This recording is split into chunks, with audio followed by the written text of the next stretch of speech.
안녕하세요. 네. 그러니까 저는 사실 어릴 때부터 계속 그런 느낌으로 살아오는 사람이거든요. 제도권이랑 잘 안 맞아. 제도권이랑 잘 안 맞고, 그런데 저보고 이제 사범대를 지원하라는 거예요. 제도권에 안 맞는 애한테. 그래서 저는 거기 가서도 굉장히 고생을 많이 했었고, 역시 난 사범대가 아닌가 봐. 네, 여기까지 제도권 아니 미안해, 제도권에 알았어. 안 맞는 오케이, 사람 거기까지 나야. 이렇게. 나도 제도권 안 맞으세요? 난 제도권하고 안 맞는 타입이에요. 오, 네. 진짜? 근데 그렇지만 거부하지는 않은 거예요. 그러니까 제도권에 예를 들어서 그런 경우가 있어요. 아이들 기르면서 우리나라 교육 환경이 너무 유해하다. 그런 사람 있어요. 너무 안 좋다. 해가지고 이제 대안학교를 가거나 외국으로 나가거나. 네, 뭐 그죠? 그런 것도 방법인 거죠. 그 아이한테 맞는 방법인 거죠. 근데 이게 어떻게 갈 수가 없는 경우도 있잖아요. 대안학교를 보낼 상황도 마음은 아니고, 그런데. 네, 마음은 그런데 외국에 갈 상황도 그렇죠. 아니고 우리가 어쩔 수 생각하는 없이. 이 유해한 환경에서 살아야 그냥 돼요. 예를 그렇지, 들어서. 그렇지. 근데 생각을 바꾸면 이게 그렇게 유해하지만은 않다. 그리고 여기에도 블루오션이 그렇죠. 있고 여기도 맑은 공기가 있다. 그래서 그 안에서 나름대로 살 수가 있어요. 되게 밖에서 봤을 때는 어떤 체제나 그런 데 잘 적응하는 것처럼 보이지만 그걸 꼭 굳이 벗어나지 않아도 그 안에서 나름대로 숨쉬고 살 수 있어요. 제가 이제 무슨 얘기인지 좀 이해가 가는 게, 제가 우리 큰애를 학교를 보내려고 하는데 우리 동네가 너무 마음에 안 드는 거예요. 그래서 제가 얘를 데리고 60몇 군데를 학교를 돌아다녔어요. 초등학교 들어가기 전에. 초등 때. 아니죠. 그러니까 7세. 그니까 그래서 남편을 데리고 주말마다 온갖 학교란 학교는 다 다니는 거야. 근데 결론이 뭐였는지 알아요? 제일 가까운데? 아니요. 운동장 넓은 학교를 가야 돼요. 항상 어디를 갈 때마다 항상 운동장이 넓은지 체크를 하는 거, 우리 아들은 축구공을 들고. 거기서 최종적으로 낙찰된 학교가 우리 동네 학교였어요.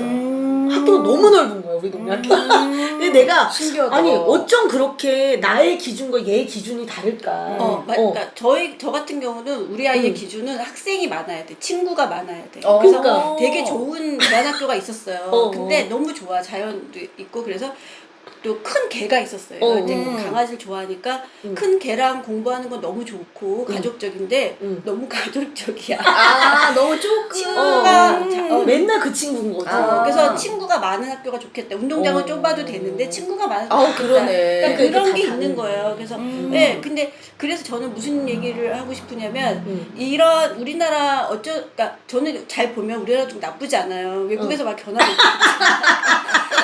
이런 시스템에서 물론 완벽할 순 없지만 나아지려고 하고 있어요. 그래서 저 같은데 부적응자나 이런 사람들도 살 수 있고 그게 또 나쁘거나 또 이상한 건 아니다. 아니 그리고 막상 학교를 보내보면 애가 또 잘 지내. 잘 지내요.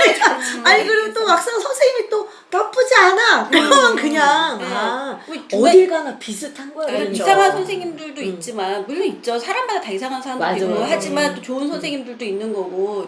근데 나는 그게 너무 청정하게만 살게 하면 우리가 학교를 졸업하고 나올 세계잖아요. 그쵸. 어차피 부딪혀요. 네, 그래서 그런 면에서 봤을 때 주어져 있는 이 환경을 잘 활용을 하고 거기에서 우리가 건강하게 살자. 그렇지. 네, 그래서 이런 시스템에서도 정말 외국 생활하는 아이처럼 그렇게 살 수가 있죠.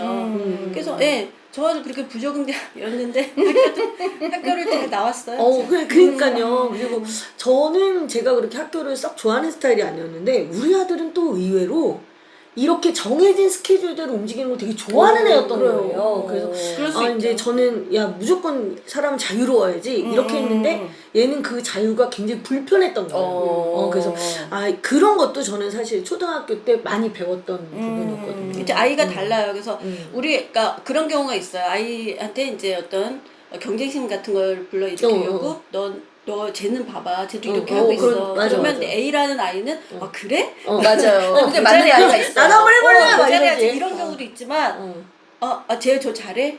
그럼 뒤로 나는 그걸 물러나는 하지 거. 말아야 맞아. 그래. 이렇게 하는 경우가 있거든요. 그래서 그런 아이들한테는 그럼 또 엄마가 그러는 거예요. 너도 너도 할 수 있어 이렇게 얘기를 하는데 얘는 안 하고 싶은 거예요. 그리고 걔하고 일단은- 싸우고 싶지 않은 거야. 네, 그리고 일단은 비교당하는 것 자체에 대해서 그렇죠. 부담을 그렇고. 느낀 거거든요.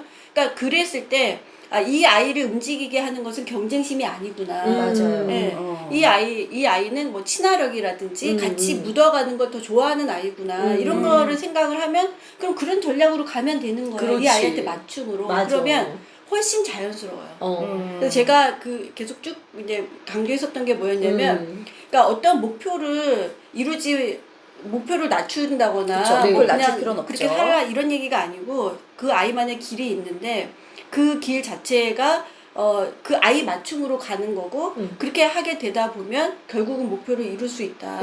이제 그런 쪽이거든요.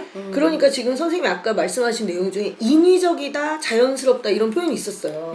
근데 그 목표를 향해서 가는 길을 굳이 남들이 만들어 놓은 길에 그런 길이 인위적이라는 되게 그런 힘들어. 표현이잖아요. 그 길이 되게 힘들어. 그래서- 버겁고. 아, 맞아. 그 얘기하려고 그랬구나. 뭐 무슨 얘기였냐면, 그래서 제가 이제 제 자신이 목표로 삼은 거나 또 제 주변에 있는 엄마들한테 강조했었던 게 뭐냐면, 되게 엄마가 힘을 하나도 안 들이는데 애가 잘해.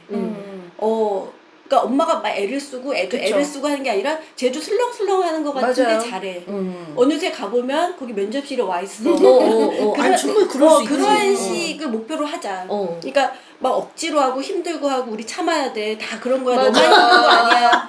이런 말을 너무 고통스러워. 맞아. 그렇게 할지 말자는 내내 고통스럽게 거야. 살 순 없잖아요. 그것보다 더 높은 수준이 뭐냐면 정말 이렇게 안 하는 것처럼 그쵸. 지극히 자연스럽게 물 흘러가듯이 순리대로. 네, 그렇게 했는데 원하는 데 가 있어.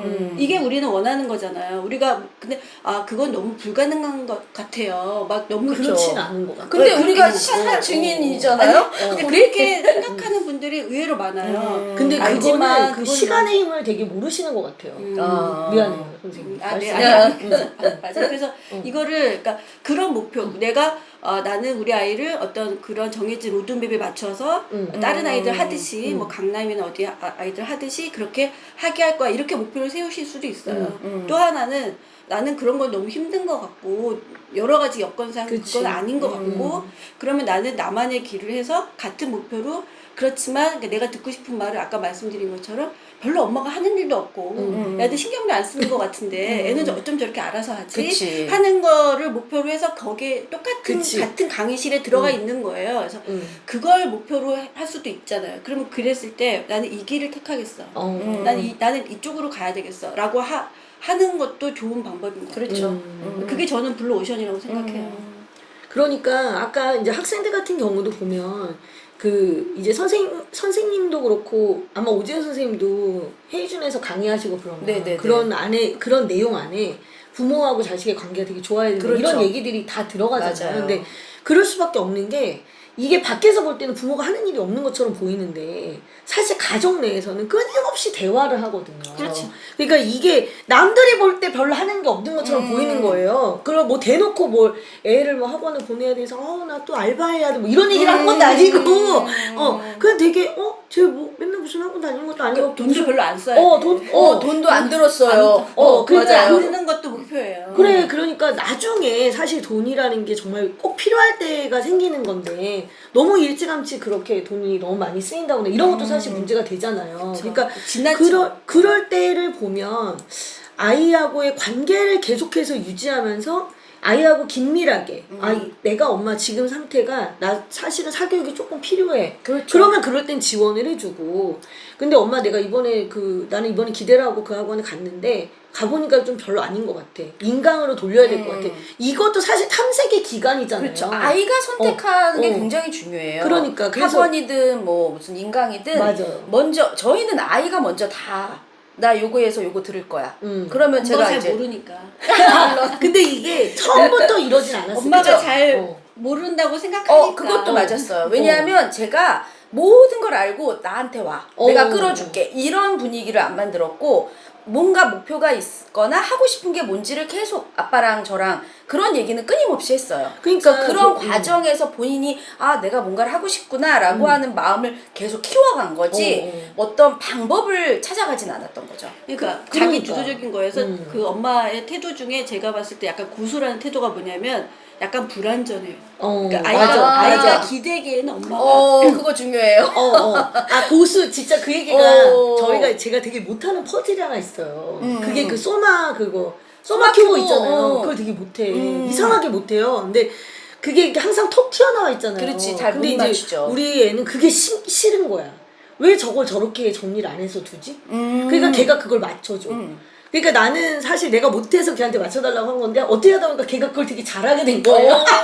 그러니까 이게 맞아요. 뭔 얘기냐면 부모가 조금 부족한 듯 싶으면 애가 필요하면 그 부분을 채우거든요. 그러니까 그런 것들이 가족 내에서 계속 이루어지는 거예요. 그러니까 이렇게 해서 사실 엄마표의 가장 큰 장점이 나타나는 거라고 저는 그쵸. 생각이 듭니다. 예, 그리고 아까 그래서 이제 말씀드렸던 게 약간 물론 이제 엄마가 모르기 때문에 수학 같은 경우는 좀 모르기 때문에 또 아니면 모르기 때문에 그렇게 말하는 것도 좋지만 네. 자기는 다 알아요. 알지만 아는 척을 안 하는 오. 거예요. 그게 진짜 네, 고수죠. 진짜 고수예요. 그래가지고 뭔가 그러면 이제 아이가 답답하잖아요. 그리고 이제 뭐 무슨 정보도 그래 입시 정보 같은 경우도 우리 엄마를 못 믿겠어. 엄마 보면은 잘뭐 이렇게 정확하지가 않아. 접수도 잘 못하고 보면 다 지난 거 갖고 오고 막 이렇게 미안해 지났어. 그런 경우도 있거든요. 그러면 아이가 되게 열심히 하게 돼요. 그쵸. 근데 그게 어떨 때는 제가 어떤 엄마를 보고 저 엄마가 정말 모르는 걸까? 이런 생각을 했는데 고수였어. 알고 있었던 알고 거야. 있었어. 알고 있었지만 그거를 내가 다 하는 것은 아이한테 그렇죠. 주도권을 자기가 뺏는 거잖아요. 그러니까 아이가 알아서 하게끔 점차 아이를 정립을 시키는 거예요. 그러다 보면은 아이가 다 척척척척 하잖아요. 그쵸. 그럼 또 옆에서 다른 엄마가 봤을 때는 저 집 엄마는 아는 것도 없고 하는 것도 없고 돈도 별로 안 써. 근데 애가 다 알아서 하는 거예요. 그렇게 되는 거예요. 근데 그거를 엄마들 중에 일부는 내가 모르는 거에 대해서 아이한테 미안해하고 내가 다 알아야 될 것 같고 뭔가 아이가 나를 무시할 것 같고 이런 생각에서 다 아는 척하는 경우가 있어요. 그쵸, 근데 그쵸. 제가 봤을 때 그럴 필요 없고 그 다음에 또 그런 경우가 있어요. 아이가 뭘 해오면 엄마가 칭찬해. 아 기특해. 근데 이것도 위험하다고 생각해요. 왜냐면 칭찬이라고 하는 것은 위에 사람이 아래 사람한테 하는 약간 거예요. 수직 관계죠. 네, 근데 이게 우리 아이들이 우리를 넘어서야 되잖아요. 맞아. 네, 우리를 넘어서야 되는데 우리가 계속 칭찬을 하면 계속 그 관계가 유지가 되는 거야. 아이가 커도. 그럼 아이 입장에서 엄마는 뛰어넘을 수가 없는 거예요. 그럼 세대가 갈수록 하향이 되겠죠. 그렇죠. 네. 하향 평준화 되는 거죠. 그래서 엄마표가 모르겠지만 하향이 되는 것 같아요. 그러니까 엄마표를 간혹 착각하시는 분들이 엄마표라는 거는 엄마가 모든 걸 알고 다 끌어가줘서 입시의 마지막까지 손잡고 가서 이렇게 생각하시는 거를 혹시 엄마표라고 생각하시는 건 굉장히 좁은 의미인 거죠. 지금 말씀하신 정말 고수의 자리까지 시야를 쫙 넓혀서 결국에는 애가 하게끔 딱 손을 딱 놔주는 시기도 적절하게 해줘야 그게 제대로 된 아이를 키우는 맞아요. 방법인 거죠. 그거 그리고 또 어떻게 하면 그렇게 돼요? 이렇게 질문하실 수 있을 것 같아요.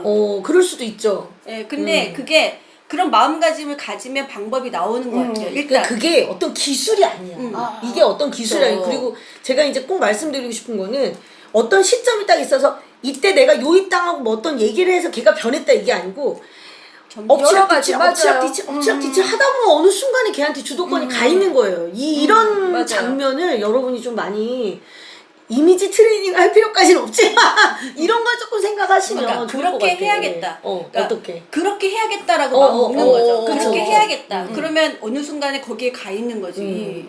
내가 거기 가 있는 거죠. 왜냐면 나는 그렇게 해야겠다라고 계속 마음 먹고 있으니까. 그러면 나도 모르게 발이 거기로 가 있는 거죠. 근데 그런 생각 자체를 안 하면 딴 데 가 있겠죠.